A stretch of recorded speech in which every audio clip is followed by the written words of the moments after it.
Hey everyone, thanks for tuning in. I'm Nikki LaFoyle, and in this video, I'm going to teach you how to make a wrap skirt. So this skirt that has the two front panels that overlap.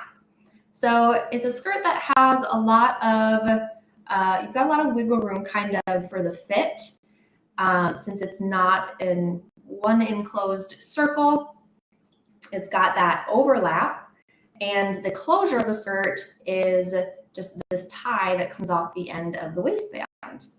So to make it even more of a forgiving project in terms of fit, I'm using knit fabric to stitch this skirt. So it's got that stretch to it as well, which, like I said, gives you a lot of room for error in terms of fit, and also makes it very comfortable to wear too. So we're going to take some measurements off of your own body to draw your own pattern to stitch this skirt. It's super easy. So to start, there's a link in the description of this video. If you click on that link, you can download the full instructions and follow along with me and stitch your own skirt. So before we jump into instructions, a note about fabric. So this fabric is a French terry, which has these loops on the back, which makes it absorbent and moisture wicking, which is great if you want to use this skirt as a swim cover up. It's also great if you just want to wear it in the summer, and especially if you live in a very humid environment like me, where the air is just very sticky. You want that sort of absorbent moisture wicking. So this French terry is great for that. And this fiber content is actually rayon. So it's very lightweight, which is great for summer. And it's sort of flowy, which makes it just super comfortable to wear. And I got this fabric from knitfabric.com. They have a huge array of knits in all different weights and fiber contents and stretch percentages. So check them out. I also got my swim fabric that I'm going to be making my skirt from next. I got that from knitfabric.com as well. So it's a great resource if you're looking for knit fabrics for this project or anything else. So also, as I'm taking you through this tutorial, if you have any questions, if you're watching this live, type those questions into the comment section and I will see those and get those answered for you. So the first step is to take some measurements to draw our pattern. And it's really easy. We only need 3 or 4 plot points to draw our pattern. So first you want to take your body circumference where you want the skirt upper edge to sit, whether that's at your natural waist or a little bit lower, wherever you like to have your skirt upper edge sit, take your circumference there, divide it by 4, and then write that down somewhere. You also need to take your body circumference at the widest part of your lower body. So around your hips, around your butt area. Take your circumference there, also divide that by 4 and write that down. And then you'll also need to note the distance between those 2 points on your body. So from where you want the upper edge of your skirt to sit, measure from that point on your body down to where you took your hip circumference measurement and write that down as well. And then you'll just need a piece of paper to draw your pattern on. Here's my pattern. I'm making it for my daughter, so it's a little bit smaller. And I'm going to flip my camera around so that you can see my pattern and what I'm doing with it. So this pattern is right side up to you. So this is the upper edge and this is the lower edge. So we're drawing half of a panel. So we're going to be cutting this on the fold. So you want to start with a center line. So draw yourself a vertical center line, make it really long on your piece of paper. And then from the upper edge of that line, draw a perpendicular line according to your quarter waist measurement. And then mark down along the center line according to the distance from that upper edge to your hip, where you took that hip measurement. And then mark that, and from that mark, draw another perpendicular line according to your quarter hip measurement.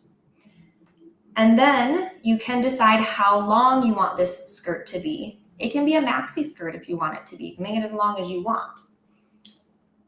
So mark your skirt length along the center line. And if you want to hem your skirt, like I folded that under and hemmed it just to finish that off, you want to add a 1/2 inch to your skirt length measurement, or whatever you want your hem allowance to be. I just did a 1/2 inch because I just folded that under a 1/2 inch.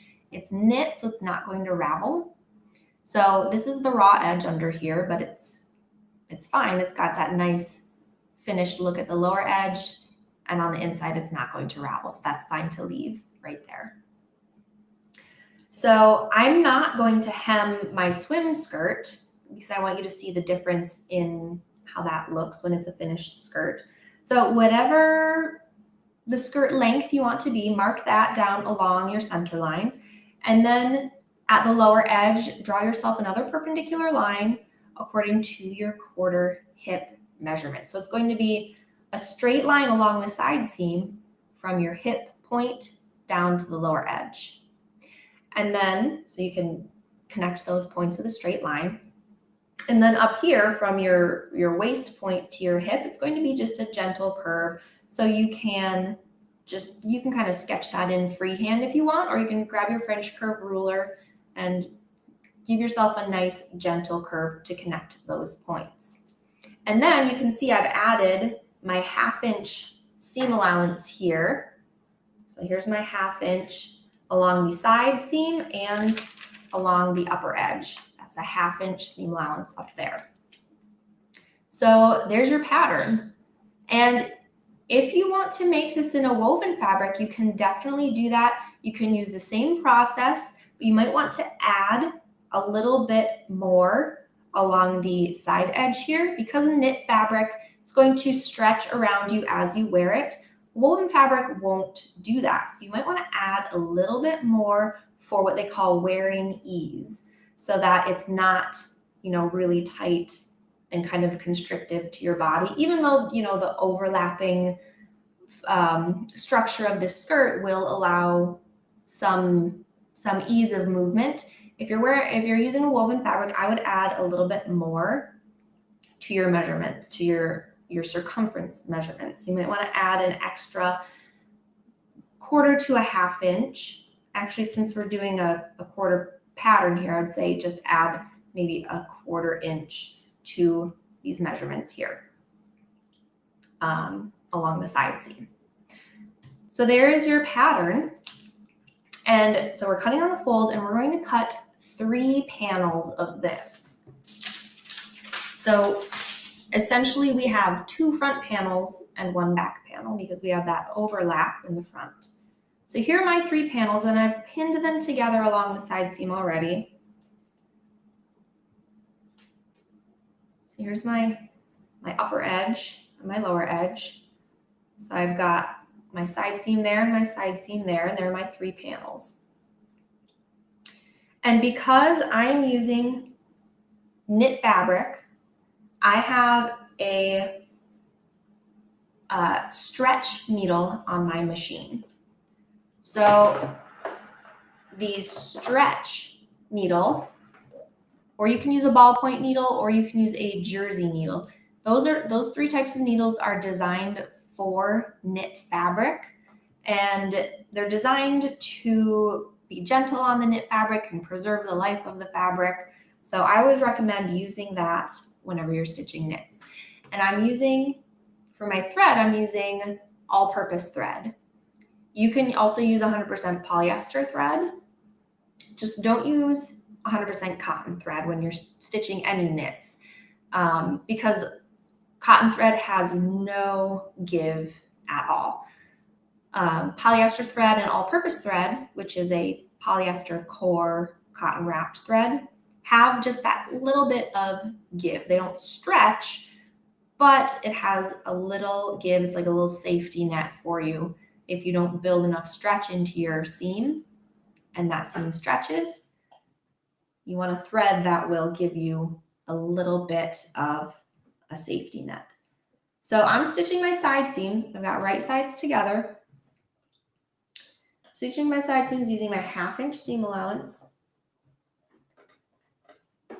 And I'm using a straight stitch for these side seams.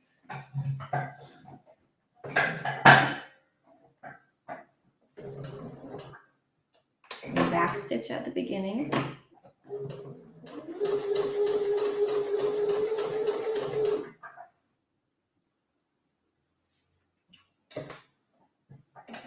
And we'll talk about the waistband of the skirt once we get these seams finished. And you can, for your waistband, you can use this skirt fabric, or like I did for my blue skirt, you can use a coordinating fabric.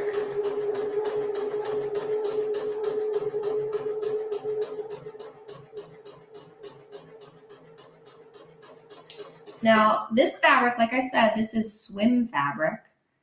And you can see how the edges are nice and crisp. The edges don't curl at all like jersey fabric does. Swim fabric is a lot like dancewear fabric, just in that it has a high spandex percentage in fiber content, and it's got great stretch recovery. So it's got great stretch as it's, you know, being danced in, or for, you know, swimsuits as it's being worn. It's got great stretch around your body and great stretch recovery, so it'll snap back to its original position. Swim fabric oftentimes will also have some chlorine resistance too, which makes it great for pools. All right, so I back stitched at the end of my seam. So there's my one side seam. I do my other side seam here. So this swim fabric that I got from knitfabric.com is 80% nylon, 20% spandex, which is quite a high spandex percentage, which gives it its great stretch. And this particular fabric has a 50% stretch. And that's something that I really like about ordering my knit fabrics from knitfabric.com, because it tells you in the fabric description the fiber content and the stretch percentage for most of the listings anyway. And a lot of times they'll also tell you the weight of the fabric, which a lot of online retailers don't do. So it's kind of nice to know the weight of the fabric, especially I was making a sweatshirt and I wanted a nice heavyweight fabric. And I was able to actually know what, you know, what ounce weight my fabric was going to be before I bought it, or before I ordered it from knitfabric.com. So especially for me, I live in an area where I don't have a lot of fabric stores, so I have to order my fabric online. So I've been curating a nice list of online fabric retailers. All right, so there are my two side seams. Push this out of the way real quick. So here's my upper edge. This is gonna be my lower edge. And this will be worn overlapped. So I'm gonna put a waistband up here, but first, if you wanted to hem your sides and your lower edge, you would do that now just by turning that under a 1/2 inch and then stitching. And you can use a straight stitch for that.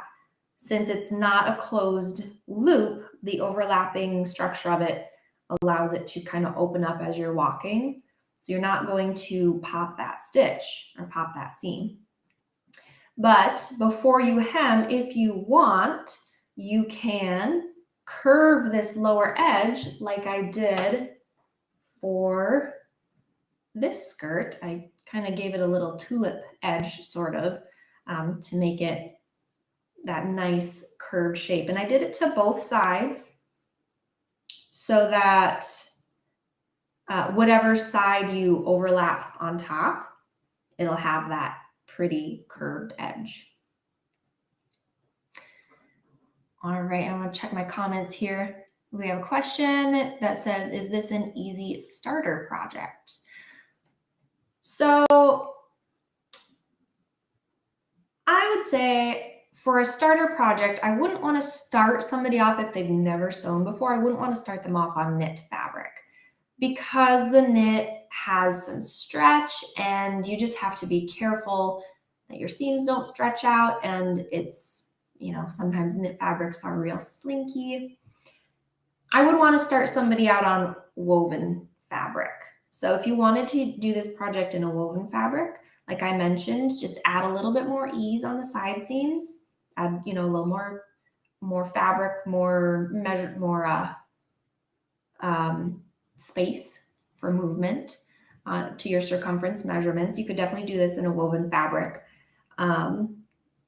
And since it's mostly straight seams, this could definitely be a beginner project, but maybe not an absolute beginner, because we're going to have some, like I said, some curves here. And if you are using a woven fabric for this, you definitely will want to hem the sides and lower edge because your woven fabric will fray.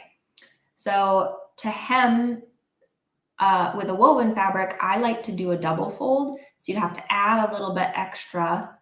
I would add, say, 1 inch for your hem on the lower edge so that you could fold it once and then fold it again so that that raw edge is completely encased. And that's just for woven fabric. For a knit, you don't need to do that.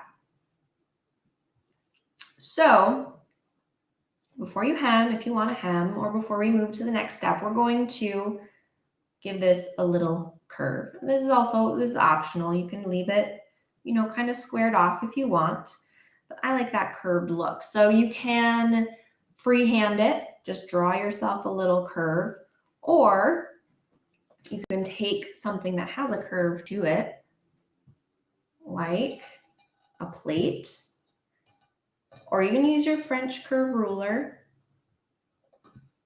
to align that and get a nice little curve.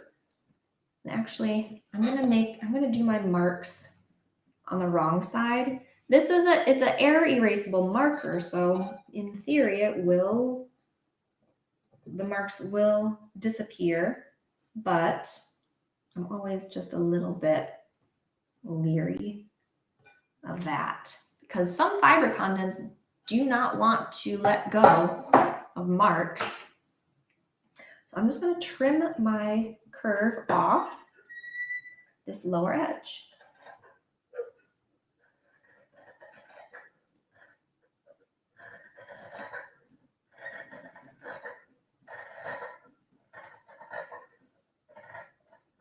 And then I'm going to match up this line with the other side so that I can get the same curve.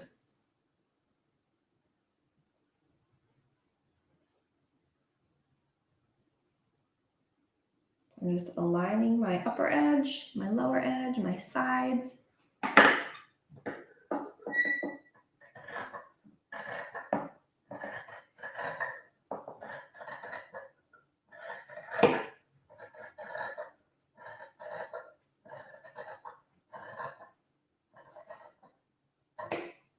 All right, so there's my curve. Donna says, I'm new to sewing my own clothes. Well, I hope this tutorial helps you. Sewing your own clothes is so much fun because you have control over every single thing, over the color and the fabric and every step of the way. Okay, so here's my lower edge. Now I need to finish off my upper edge and make myself my waistband. So for your waistband, you want to cut a strip of fabric 3.5 times your waist circumference. Julie asks, are the inside seams obvious once finished? Do you press them? I do always recommend pressing your seams. I'm not today just for time and I don't have a lot of space for my iron, but pressing seams open is 100% a good idea. Either press them open or press to one side. That's just good practice for any sewing project. It's going to help those side seams look nice and crisp.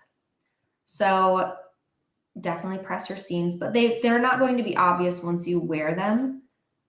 Like the edges aren't going to show through. But if you have a fabric where you're concerned about that, you can do what's called grading your seam allowances. So you can trim one seam allowance down a little bit, like by say about half, so you don't have this stack of seam allowances all at the same, thickness. You can trim one of those down so that it is graded, and that will help not being able to see them on the outside. But I'm not worried about that with this one. So for your waistband, cut a length of fabric 3.5 times your waist circumference. And you'll probably have to join. I joined a strip to get my correct circumference. And then you want to find your center point. So I've just marked my center point with a pin, and I have folded my waistband, 3.5 times your waist circumference by 4 inches wide, and that's in the instructions that you downloaded. And then fold that in half with wrong sides together, so our right sides are out, and I just pinned that at the center. And then we want to find the center of our back panel. So I'm just going to fold this in half, matching my seams, and I'm going to pin mark the center back. What we're going to do is match our pin marks.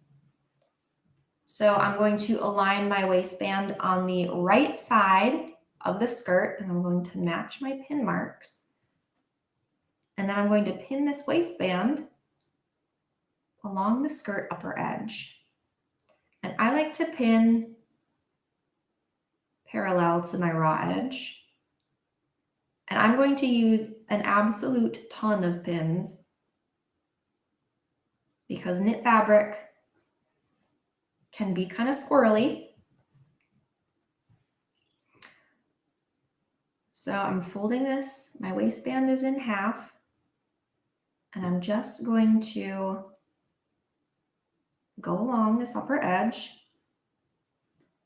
And I want to make sure my side seam, I like that to be open when I stitch across it. That's going to help with bulk as well.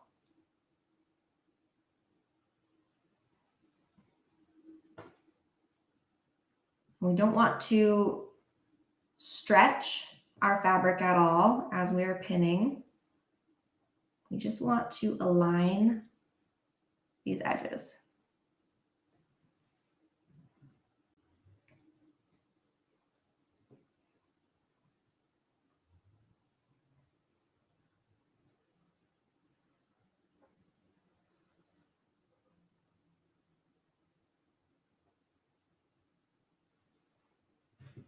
So we're going to start stitching just right at the edge of the skirt. And then we'll come back in and we'll finish the ties in a little bit of a different way.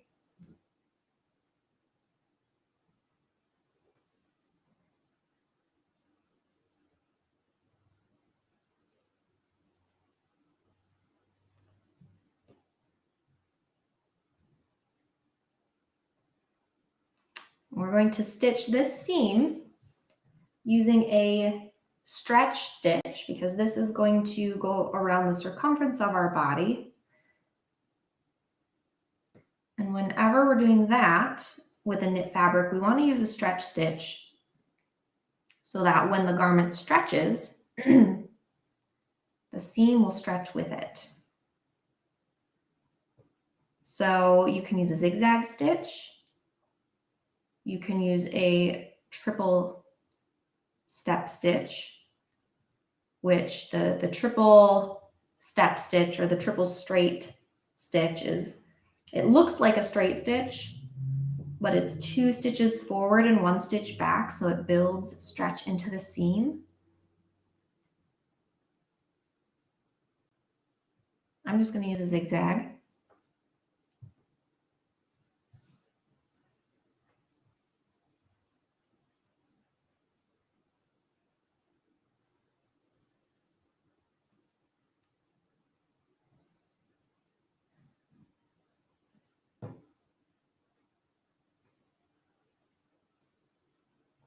Now, one main complaint about sewing with knit fabrics is that people get wavy seams. And you get wavy or ripply seams when the fabric stretches as it's going under the presser foot, and you kind of stitch that stretch into the seam and it stretches the fabric out. So we'll talk about how to not get that, and I'll show you what that looks like, because I actually got a bit of that on my waistband here. You can see this kind of ripple. So you want to make sure you watch as you're stitching this waistband. Watch what's coming off of your machine, and if you're starting to get these ripples, we'll talk about what to do in that scenario, because there are things you can do.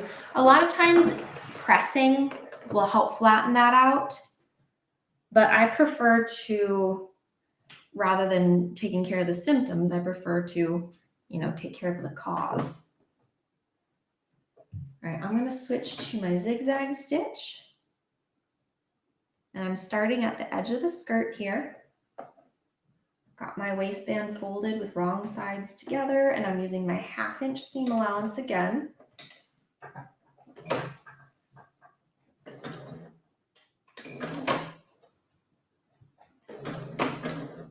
So Cindy says she's made a wrap skirt, but not with knit, looking for some tips about this fabric. Well, perfect. So this is a good tip for knit fabrics. So I'm going to look behind my presser foot and see if I'm getting any ripples. It actually looks pretty good so far, so I might not have as much trouble with this one. My rayon fabric was it was not as stable. This one fabric is actually quite stable, so it's not stretching out. But if you did find that you're getting some ripples in your fabric, what you can do, so the ripples come from your fabric stretching out as it's going under the foot. And a main cause of that is the presser foot pressing down on the fabric with too much pressure. And it's kind of clamping that fabric down onto the throat plate, and it stretches out as the feed dogs pull it under the fabric or under the presser foot. So if you can decrease your presser foot pressure, decrease it. My FOF Passport 2.0 has a little dial on the top. I can decrease my presser foot pressure. If you can't, you can use a walking foot. That's what this is back here. It's my built-in walking foot, and I usually always have that engaged. Or you could, put a walking foot on there. You could try to use a roller foot to help that fabric slide under the presser foot without getting stretched out. Or, and this is my favorite tip, you could use tissue paper. Regular old gift tissue paper, and it tears super easy. So I like to tear a little strip and put it underneath. So I'm just going to lay it between my machine bed and my fabric. And that helps to stabilize the fabric. And if you're sewing like a neckband onto a t-shirt, this has saved my sanity so many times by preventing those ripples. And after you're done with this tissue paper, you just tear it away. I wasn't really getting any ripples to begin with, so you probably can't really see a difference, but it makes a huge difference. There are products too that are like this. So the tissue paper you tear away and it's it's gone. But if you want something to remain under the fabric for the life of the garment, you can use something like this. This is Knit Stay Tape. This is So Keezy brand. And that is, you can find that at emmaseabrook.com. Emma Seabrook is the person who makes this. And this Stay Tape, this is specifically for knits. So it's super lightweight, so it's not going to make your seam like stiff or anything, but it stretches. And it is just that little bit of stabilization, and you fuse it to your fabric where you're going to sew, and that stays there for the life of the garment, and it's going to help that fabric. It's going to stabilize it so it won't stretch out as you're sewing it, and it's going to stabilize it through washing and wearing, so nothing's going to stretch out. But if you just need a little bit of stabilization as you're stitching, I find this tissue paper is just enough. So I am making sure all of my layers are staying even as I'm stitching. All my raw edges are aligned.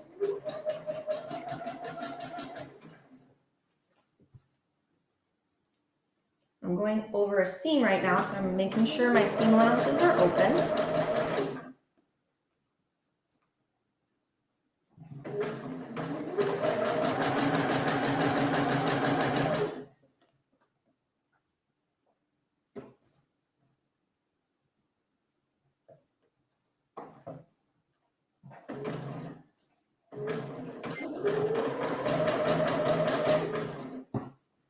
We've got people loving the tissue tip. Good, I'm glad. I hope it helps. I talk about this tissue paper tip like every time I talk about sewing knit fabric.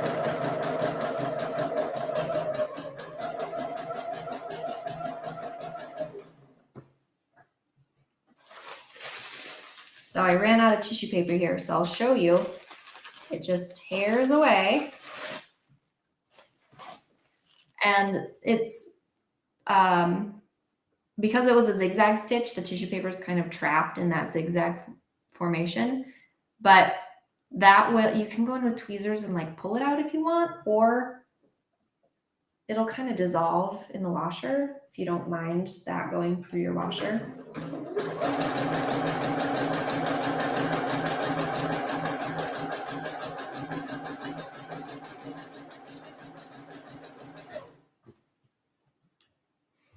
And my fabric was kind of like draping down over my table. You want to make sure when you're stitching and when you're cutting out knit fabrics too, that it's not falling off the edge of a table, because the weight of the fabric will pull it and stretch it, which, as we know, is not good for when you're stitching. And it's also not good for when you're cutting knit fabric either, because it will skew your cut lines.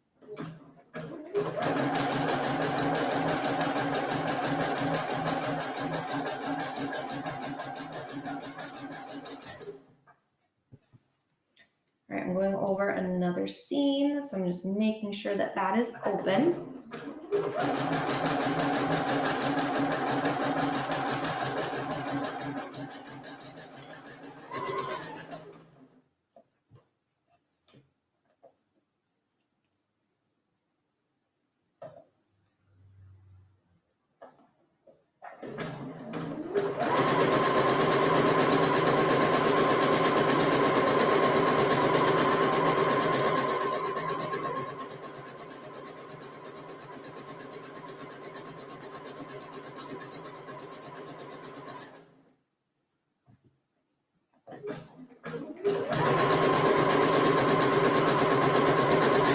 Also, another thing, if you find that your fabric is getting kind of stretched out, you can also try a different stitch. So sometimes the zigzag stitch is notorious for fabric stretching out.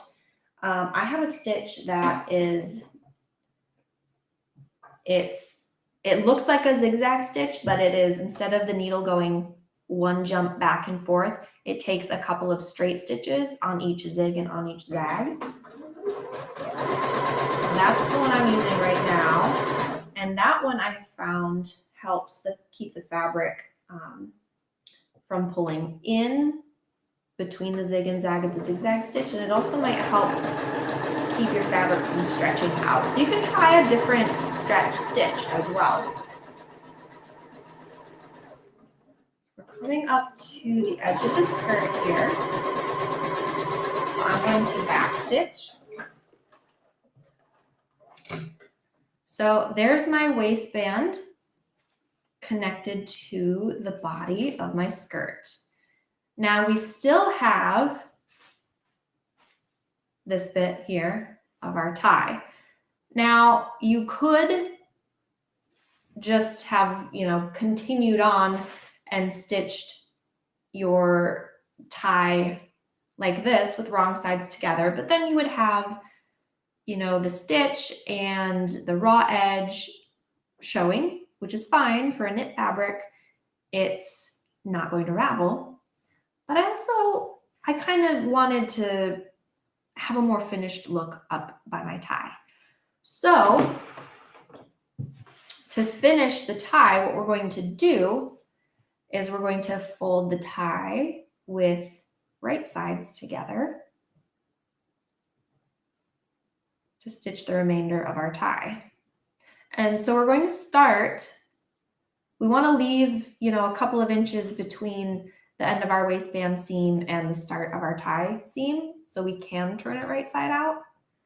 Otherwise, I'm just going to stitch this tie down here, and I'm going to stitch the end, and then we'll turn it right side out.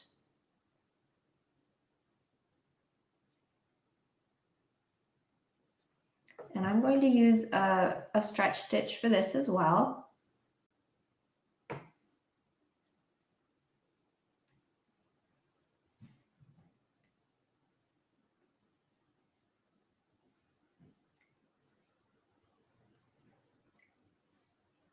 So I'm going to start just a couple inches from the edge of the skirt to stitch my tie.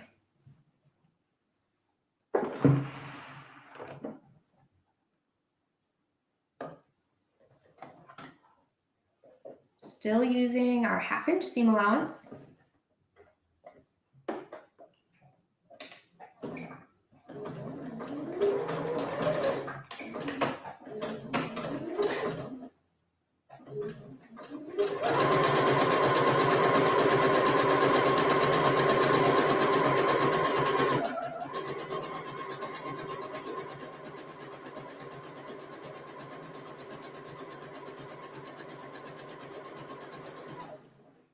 And if you have a very slinky knit, you can use a pin, or this is a stiletto, and it's just got a very needle-like end to it. And I like to use that up by my needle, in front of my needle, to hold my fabric where I want it to be. And it can go kind of under the foot, and that way you don't get your fingers that close to the needle.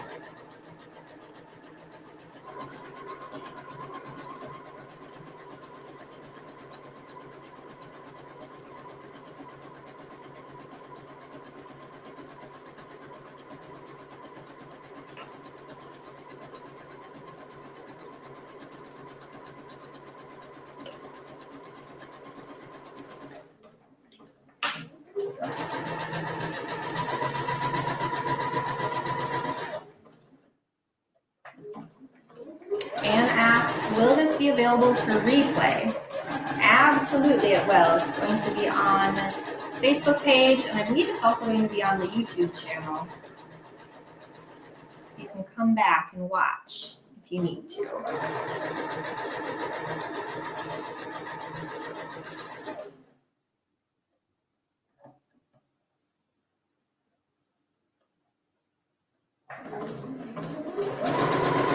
Alright, when we get down to the corner here of our tie, we're going to stop with the needle down,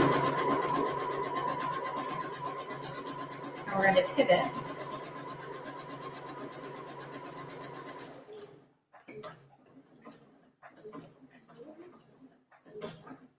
So when I'm using a zigzag stitch, you want to stop with the needle in the left position when we're pivoting this way. And then stitch the short end.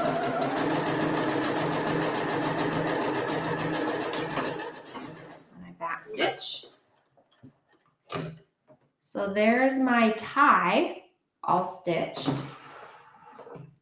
And then you want to come back to that little opening we left between the end of the waistband seam and where we started our tie seam.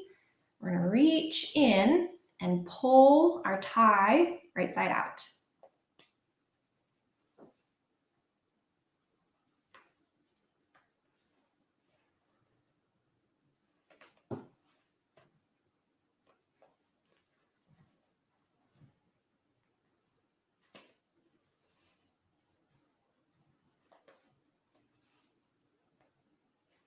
So I have this great big long tube.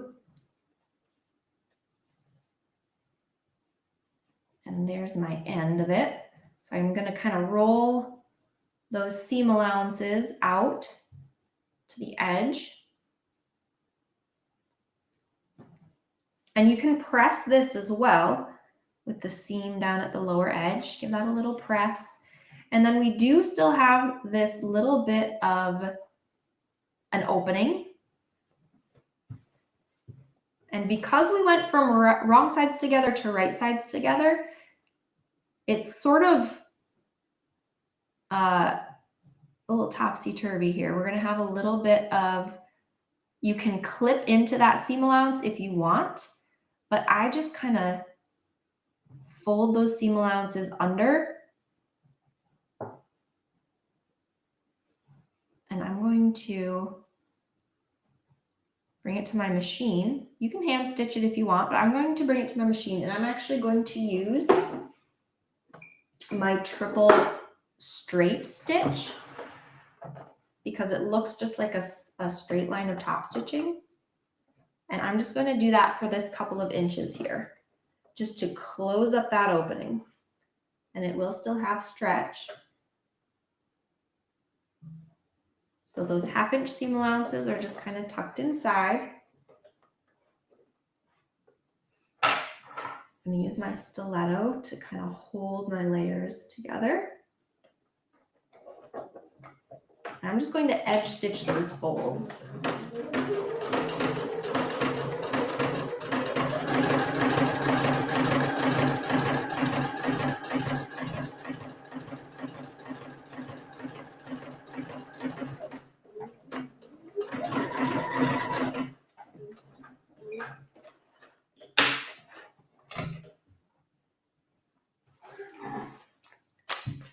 Trim my threads.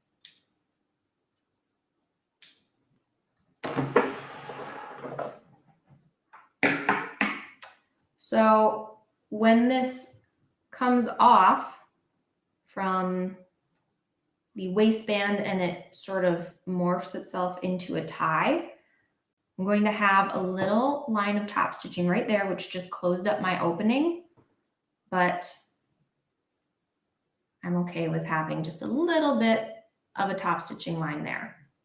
And then you're going to do the same thing to the other side to create that tie. And then when you want to wear it, so we fold this. So here's my back panel. So it gets wrapped around.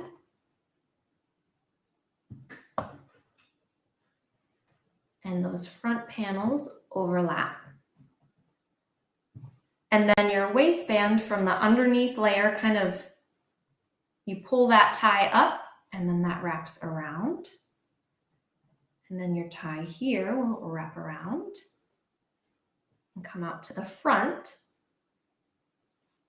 and tie. And we have stretch in our knit fabric.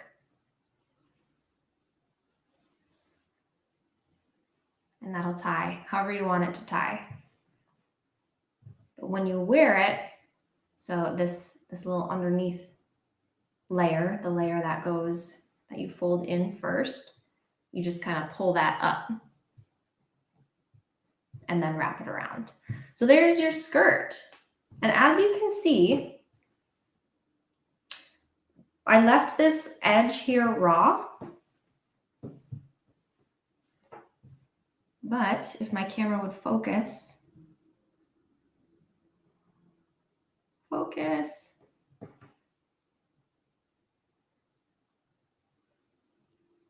Because it's a knit, it's not going to ravel. And also this swim fabric is it's actually nice and stable. I don't do a lot with swim fabric, but it is actually it's quite stable when you're using it. You just have to watch out a little bit for when you are stitching, especially across the direction of most stretch. That is especially where you have to watch out for that fabric stretching out as it's going under the foot, and make sure you stabilize that even further if you need to, if you're getting wavy seams. So my camera's not focusing. I'm going to switch back. Anne also asks, what machine are you using? My machine is a Pfaff Passport 2.0, and I've been sewing on it for many years. Absolutely love it. So that is this machine. So I'm going to hold this up here so you can see my edges. Even though they're unfinished, they're still fairly nice and crisp. So if you are using a knit fabric and you don't want to hem it like I hemmed, the hem is kind of a nice look. I liked the hem on this one because it gave it a little line of top stitching as well. But if you don't want to do that, you can just leave it raw. We have a question. How do you press swim fabric? So swim fabric, like I mentioned, it's a lot of spandex. And if you want to press it, you can definitely press it. I like to use not a super hot iron. I have my iron set to, what is it called? Synthetic. It's the synthetic setting. So it is not as hot as, your cotton setting or your linen setting. So I use that slightly lower heat setting and press from the wrong side. Some synthetic fabrics don't take real well to heat, and they will burn, not like burst into flames or anything, but they will get shiny on the side that the heat touches. So that's why I always like to press from the wrong side. And you can do a little test press on your fabric, depending on what specific fiber content your fabric is. Test press from the wrong side, and if you need to, you can even use a press cloth from the wrong side with your slightly lower synthetic heat setting to press your fabric. So I always recommend pressing your seams open and press your waistband seam when you're finished stitching. It gives things a nice look, but do take care for heat sensitive items and use the dial on your iron to kind of dial down your heat whenever you need to, and a press cloth is your friend as well. So I hope you enjoy your swim/summer skirt. I hope you learned some about sewing with knit fabrics, and thank you so much for tuning in, and I will see you next time.